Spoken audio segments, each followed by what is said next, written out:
In front of me is OPPO Reno 13FS, and today I would like to show you how you can edit password saved in Google Passwords Manager.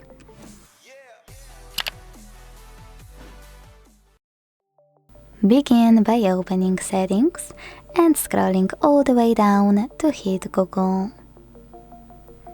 Then tap on All Services here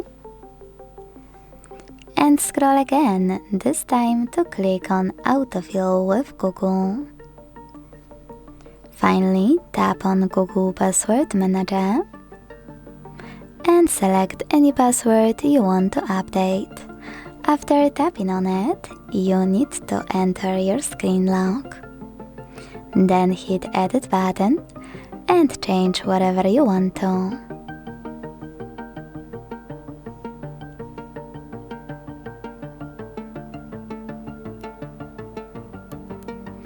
After you successfully updated your password, hit Save at the top right corner.